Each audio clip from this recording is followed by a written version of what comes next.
അസ്സലാമു അലൈക്കും വറഹ്മത്തുള്ള. നമ്മളൊക്കെ പ്രകൃതിയുടെ ഭംഗി കണ്ട് അത്ഭുതപ്പെടാറുണ്ടല്ലേ. ആകാശത്ത് വിടർന്നു നിൽക്കുന്ന പൂർണ്ണ ചന്ദ്രന്, അത് രാവിലെ വിടർന്ന റോസാപ്പൂവ്, വെളിച്ചം തട്ടി തിളങ്ങുന്ന മഞ്ഞത്തുള്ളികൾ, ഇവയൊക്കെ കാണുമ്പോൾ നമ്മൾ പറയും അല്ലാ എന്തൊരു ഭംഗിയെന്ന്. എന്നാൽ ഞാൻ നിങ്ങളുടെ ഒരു കാര്യം ചോദിക്കട്ടെ. ഈ ലോകത്തുള്ള സകല വസ്തുക്കളുടെ ഭംഗി ഒരു തട്ടിലും നമ്മുടെ മുത്തുനബി തങ്ങളെ തിരുശരീരത്തിൻ്റെ സൗന്ദര്യം മറുതട്ടിലും വെച്ചാൽ തങ്ങളുടെ മുഖകാന്തിക്ക് മുന്നിൽ ഈ ലോകത്തിലെ സർവ്വ ഭംഗിയും മാഞ്ഞു പോകും. മനുഷ്യൻ്റെ കൂട്ടത്തിൽ ഇതുപോലെ കണ്ടാൽ കണ്ടു നിൽക്കാൻ തോന്നുന്ന, വീണ്ടും വീണ്ടും നോക്കാൻ കൊതിക്കുന്ന മറ്റൊരു തിരുമുഖം ഈ ഭൂമിയിൽ പിറന്നിട്ടില്ല. ഇന്ന് ആ തിരുനബിയുടെ തിരുശരീരത്തിലെ വർണ്ണാതീതമായിട്ടുള്ള അത്ഭുതങ്ങളും ഭംഗിയുമാണ് ഞാൻ ഈ വീഡിയോയിൽ പറയാൻ പോകുന്നത്. കേൾക്കുമ്പോൾ തന്നെ നമ്മുടെ മനസ്സ് അവിടത്തേക്ക് വേണ്ടി തുടിക്കണം. മുത്തുനബിയോടുള്ള ഹുബ്ബ് വർദ്ധിക്കണം. നിലാവിനേക്കാൾ ശോഭയുള്ള മുത്തുനബിയുടെ തിരുവദനം. ആദ്യം തന്നെ മുത്തുനബിൻ്റെ തിരുമുഖത്തിൻ്റെ വർണ്ണനയിലേക്കാണ് പോകുന്നത്. കറുത്ത ആകാശത്ത് യാതൊരു മങ്ങളുമില്ലാതെ പ്രകാശം ചുരിഞ്ഞു നിൽക്കുന്ന പൂർണ്ണ ചന്ദ്രനെ കണ്ടിട്ടില്ലേ? എന്നാൽ പൗർണമി രാത്രിയിലെ ആ ചന്ദ്രനേക്കാൾ എത്രയോ പതിമടങ്ങ് വെളിച്ചവും ഭംഗിയുമായിരുന്നു നബി തങ്ങളുടെ തിരുമുഖത്തിന്. അമിതമായ വെളുപ്പോ ഇരുണ്ട നിറമോ ആയിരുന്നില്ല മുത്തുനബി. നല്ല പരിശുദ്ധമായിട്ടുള്ളൊരു വെളുപ്പും അതിൽ റോസാപ്പൂവിൻ്റെ ചുവപ്പും ഒപ്പം മനോഹരമായിട്ടുള്ളൊരു സ്വർണ്ണ നിറവും കൂടി കലർന്ന തിളങ്ങി നിൽക്കുന്ന ഒരു വെളിച്ചമായിരുന്നു അവിടുത്തെ മുഖത്തിനുണ്ടായിരുന്നത്. അന്ന് മുത്തുനബി തങ്ങളെ കണ്ട സ്വഹാബികൾ പറഞ്ഞിട്ടുണ്ട്, ഞങ്ങൾ ആകാശത്തെ ചന്ദ്രനെ നോക്കും, അപ്പുറത്ത് നിൽക്കുന്ന മുത്തുനബി തങ്ങളുടെ മുഖത്തേക്കൊന്ന് നോക്കും. ആകാശത്തെ ചന്ദ്രനേക്കാൾ എത്രയോ ഭംഗിയും തിളക്കവുമാണ് ഞങ്ങളുടെ നബിയുടെ മുഖത്തിന് എന്ന്. ഇരുട്ട് നിറഞ്ഞൊരു മുറിയിലേക്ക് നബി തങ്ങൾ കടന്നു വന്നാൽ അവിടുത്തെ മുഖത്തിൽ നിന്നുള്ള ഒരു നിലാവ് പോലെയുള്ള ഒരു വെളിച്ചം കാരണം ആ മുറി മുഴുവന് പ്രകാശപൂരിതമായിരുന്നു.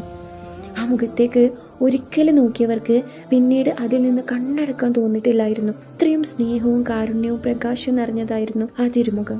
ഇനി മുത്തുനബി തങ്ങളെ കണ്ണിനെ കുറിച്ച് വർണ്ണിക്കുകയാണെങ്കിൽ അത് അതിനേക്കാൾ അത്ഭുതമാണ്.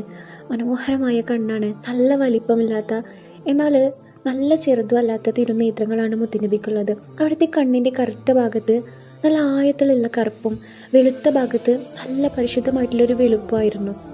ആ വെളുപ്പിൽ ഒരു നേരിയ തോതിൽ റോസാപ്പൂവിൻ്റെ ചുവപ്പ് നിറം പടർന്നു നിൽക്കുന്നതുണ്ടായിരുന്നു. കാണാൻ അതിമനോഹരമായിരുന്നു എന്നാണ് സ്വഹാബത്ത് പറയുന്നത്. എന്നാൽ ആ കണ്ണിൻ്റെ ഭംഗിയേക്കാൾ നമ്മെ അത്ഭുതപ്പെടുത്തുന്നത് അവിടുത്തെ കാഴ്ച ശക്തിയാണ്. നമ്മളൊക്കെ പകൽ വെളിച്ചത്തിൽ മാത്രമേ കാര്യങ്ങൾ വ്യക്തമായി കാണൂ. ഇരുട്ടായാൽ നമുക്ക് നിഴലുകൾ മാത്രമാണ് കാണുന്നത്.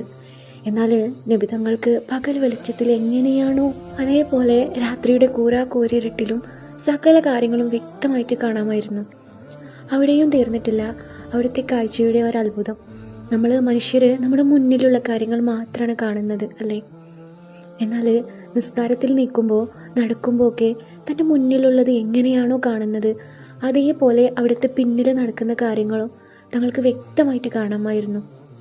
മുന്നിലും പിന്നിലും ഒരേപോലെ ദർശിക്കുന്ന ആ കാഴ്ചയുടെ ആയം പടച്ച തമ്പുരാന് മുത്തുനബി തങ്ങൾക്ക് നൽകിയ വലിയൊരു അത്ഭുതമായിരുന്നു. മുത്തുനബിക്ക് മറ്റൊരു അത്ഭുതം കൂടി ഉണ്ടായിരുന്നു. കസ്തൂരിയുടെ ഗന്ധമുള്ള വിയർപ്പും തിരുമുടിയും. നമ്മളൊക്കെ വെയിലത്ത് നിന്നാൽ അല്ലെങ്കിൽ ഒന്ന് അധ്വാനിച്ചാൽ ശരീരം വിയർത്ത് നാറുന്നുണ്ടാവില്ലേ? എന്നാൽ മുത്തുനബി സല്ലല്ലാഹു അലൈഹി വസല്ലമ തങ്ങളുടെ ശരീരത്തിലെ വിയർപ്പിൻ്റെ കാര്യം കേട്ടാൽ നിങ്ങൾ അത്ഭുതപ്പെട്ടു പോകും. നബിതങ്ങൾ വിയർപ്പ് തുള്ളികൾക്ക് അത്രേനേക്കാൾ കസ്തൂരിയേക്കാൾ മനോഹരമായിട്ടുള്ള ഗന്ധമായിരുന്നു. വെയിലത്ത് നടന്ന് തങ്ങൾ വിയർക്കുമ്പോൾ സ്വഹാബത്ത് ശേഖരിച്ചു വെക്കുമായിരുന്നു. എന്നിട്ട് അവരുടെ വീട്ടിലെ വിശേഷ ദിവസങ്ങളിലെ ഏറ്റവും വലിയ പെർഫ്യൂമായിട്ട് അത് ശരീരത്തിൽ പുരട്ടുമായിരുന്നു.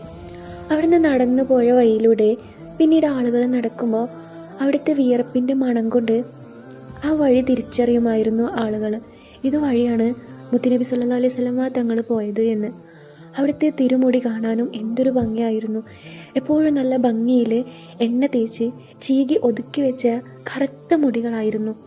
ചിലപ്പോൾ ചെവിയുടെ പകുതി വരെ, ചിലപ്പോൾ ചുമലുകൾ വരെ നീണ്ടു കിടക്കുന്ന മുടിയും നെഞ്ച് നിറഞ്ഞു നിൽക്കുന്ന തിങ്ങിയ താടിയും മുത്തുനബിയുടെ ഗാംഭീര്യം വർദ്ധിപ്പിച്ചിരുന്നു.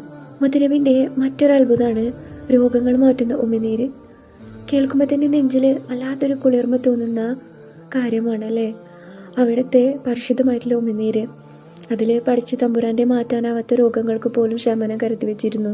ഖൈബർ യുദ്ധത്തിൽ അലി റളിയല്ലാഹു അൻഹുവിന് കഠിനമായ കണ്ണുരോഗം ബാധിച്ചിരുന്നു. നടക്കാനോ കണ്ണ് തുറക്കാനോ പറ്റാത്തത്ര വേദന. നബി തങ്ങൾ അല്പം ഉമിനീരെടുത്ത് ആ കണ്ണിൽ പുരട്ടിക്കൊടുത്തു. എന്തൊരു അത്ഭുതം! ആ നിമിഷം തന്നെ കണ്ണിലെ സകല വേദനയും മാറി. അതുവരെ രോഗമേ വരാത്ത പോലെ കണ്ണ് തെളിഞ്ഞു കിട്ടി. മറ്റൊരു നാട്ടിലെ കിണറിലെ വെള്ളത്തിന് നല്ല കയ്പായിരുന്നു, കുടിക്കാൻ പറ്റില്ല. നിബിതങ്ങൾ അതിലേക്ക് അല്പം ഉമിനീര് ഉറ്റിച്ചു. ആ നാട്ടിലെ എല്ലാ കിണറിലെ വെള്ളത്തേക്കാളും മധുരമുള്ള തേൻ പോലെയുള്ള വെള്ളമായി അത് മാറി. പാല് കുടിക്കുന്ന ചെറിയ കുഞ്ഞുങ്ങളുടെ വായിൽ അല്പം ഉമിനീര് വെച്ചു കൊടുത്താൽ അന്നത്തെ ദിവസം മുഴുവന് ആ കുഞ്ഞിന് വിശപ്പ് അനുഭവപ്പെടില്ലായിരുന്നു. ദാഹിച്ചു വലഞ്ഞു നിൽക്കുന്ന ആളുകൾക്കും മുത്തുനബി ഒരു താങ്ങായിരുന്നു. അവരുടെ ദാഹം എന്നേക്കുമായി വിട്ടുമാറുമായിരുന്നു. ആ തിരുശരീരം മുഴുവന് അനുഗ്രഹങ്ങളാൽ നിറഞ്ഞതായിരുന്നു. ഇനി മുത്തുനബി തങ്ങളെ നിലാവ് പോലത്തെ പുഞ്ചിരിയെക്കുറിച്ചും പവിത്രതയെക്കുറിച്ചിട്ടും നോക്കാം. നമ്മളൊക്കെ ചിരിക്കുമ്പോൾ ചിലപ്പോൾ ശബ്ദമുണ്ടാക്കി പൊട്ടിച്ചിരിക്കാറുണ്ട്. എന്നാൽ നിബിതങ്ങൾ അവിടുത്തെ ജീവിതത്തിൽ ഒരിക്കൽ പോലും പൊട്ടിച്ചിരിച്ചിട്ടില്ല. അവിടുത്തെ തിരുമുഖത്തെ എപ്പോഴും മനോഹരമായ സമാധാനം തരുന്ന ഒരു പുഞ്ചിരി മാത്രം ഉണ്ടായിരുന്നത്.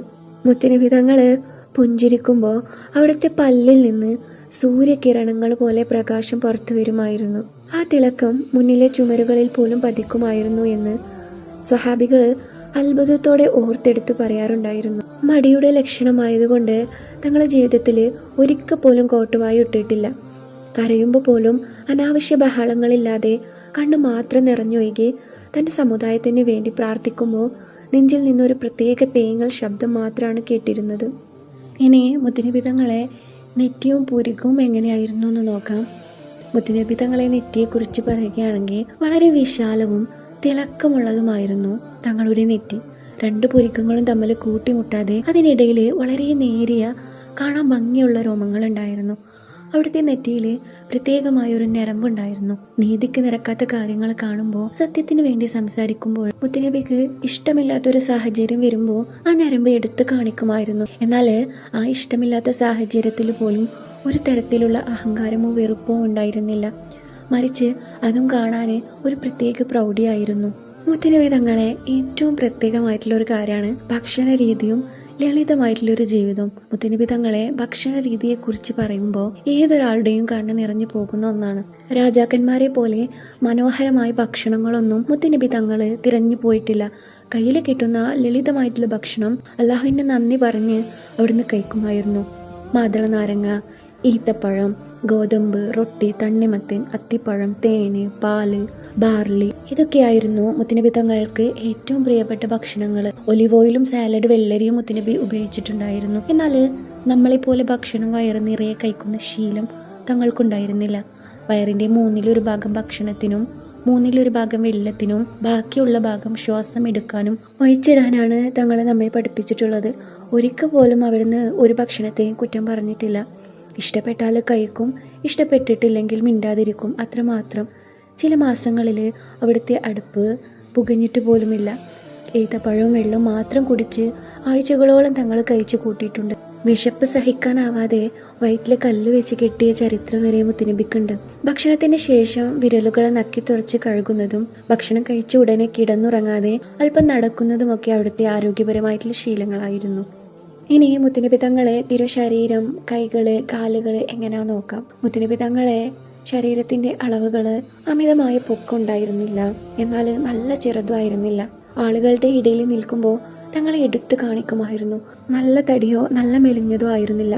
കൃത്യമായ അളവുള്ള അതിമനോഹരമായിട്ടുള്ള ശരീരം. മുത്തുനബി തങ്ങളെ തിരുകരങ്ങള് അഥവാ മുത്തുനബിന്റെ കൈകള് നല്ല പരന്നതും പട്ടിനേക്കാൾ മൃദുവും എന്നാലും നല്ല ശക്തിയുള്ളതുമായിരുന്നു. ആ കൈകൾ കൊണ്ട് ഒരാൾക്ക് കൈ കൊടുത്താൽ ദിവസം മുഴുവന് ആ ആളുടെ കയ്യിൽ അത്തറിന്റെ മണമുണ്ടായിരുന്നു. അവിടുത്തെ തിരുപാദങ്ങള്, അതായത് അവിടുത്തെ തിരുകാലുകള് അല്പം ഉയർന്ന മണ്ണിൽ ഉറച്ചു നിൽക്കുന്ന രീതിയിലുള്ളതായിരുന്നു. കാലുകളുടെ അടിഭാഗത്തെ വെള്ള തങ്ങി നിൽക്കാത്ത വിധ മനോഹരമായ ആകൃതിയായിരുന്നു മുത്തുനബി തങ്ങൾക്കുണ്ടായിരുന്നത്. ഇനി മുത്തുനബി തങ്ങളെ ഗാംഭീര്യമുള്ള നടത്തും എഴുത്തും എങ്ങനെയാണെന്ന് നോക്കാം. നബിതങ്ങൾ നടന്നു പോകുമ്പോൾ കാണാൻ ഒരു പ്രത്യേക ഭംഗിയായിരുന്നു.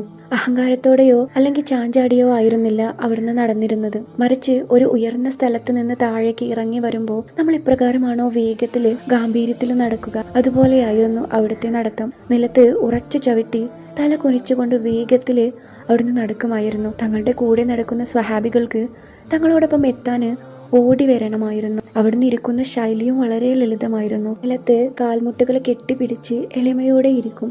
അഹങ്കാരികളെ പോലെ ചാരിയിരുന്നു. ആളുകളെ താഴെയാക്കിക്കൊണ്ടോ അവിടുന്ന് ഒരിക്കലും ഇരുന്നിട്ടില്ല. ഇനി മുത്തുനബി തങ്ങളെ മനോഹരമായിട്ടുള്ള സംസാര ശൈലി എങ്ങനെയാണെന്ന് നോക്കാം. അവിടുത്തെ സംസാരം കേൾക്കാൻ ആളുകൾ ക്യൂ നിൽക്കുമായിരുന്നു. നമ്മളെ പോലെ തിടുക്കം കൂട്ടി അക്ഷരങ്ങൾ വിഴുങ്ങി അവിടുന്ന് ഒരിക്കലും സംസാരിക്കാറില്ല. വളരെ സാവധാനം വ്യക്തമായി കേൾക്കുന്ന ഏതൊരാൾക്കും എന്നെ തിട്ടപ്പെടുത്താൻ കഴിയുന്ന രീതിയിലായിരുന്നു വാക്കുകൾ പറയുന്നത്. പ്രായമായവർക്കും കൊച്ചുകുട്ടികൾക്കും വളരെ കാര്യങ്ങൾ മനസ്സിലാക്കാൻ ചില പ്രധാന കാര്യങ്ങൾ 3 വട്ടം അവിടുന്ന് ആവർത്തിച്ചു പറയുമായിരുന്നു. ചിരിച്ചുകൊണ്ട് വളരെ ശാന്തമായി കേൾക്കുന്നവരുടെ നെഞ്ചിലേക്ക് തട്ടുന്ന രീതിയിലായിരുന്നു ആ തിരുനാവിൽ നിന്ന് വാക്കുകൾ വന്നിരുന്നത്.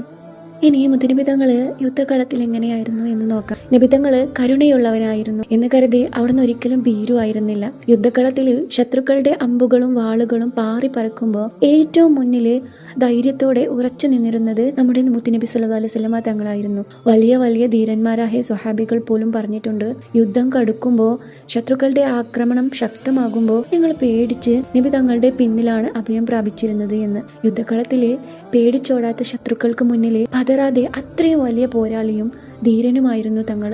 ഒന്ന് ചിന്തിച്ചു നോക്കൂ, കാണാൻ ഭംഗിയുള്ള, ഗാംഭീര്യത്തോടെ നടക്കുന്ന, മനോഹരമായി സംസാരിക്കുന്ന, യുദ്ധകളത്തിലെ ധീരനായ, തികച്ചും ലളിതമായി ജീവിച്ചിരുന്ന, ഇതുപോലെ പൂർണ്ണതയുള്ള മറ്റൊരു മനുഷ്യൻ ഈ ലോകത്ത് ജീവിച്ചിട്ടുണ്ടോ? നമ്മൾ ആ തിരുനബിയെ നേരിട്ട് കണ്ടിട്ടില്ല, ആ തിരുമുഖത്തിന്റെ പ്രകാശം നേരിട്ട് അനുഭവിച്ചിട്ടില്ല. എന്നാൽ റബ്ബിനോട് നമുക്ക് ഒരൊറ്റ പ്രാർത്ഥന മാത്രം ബാക്കി വെക്കാം.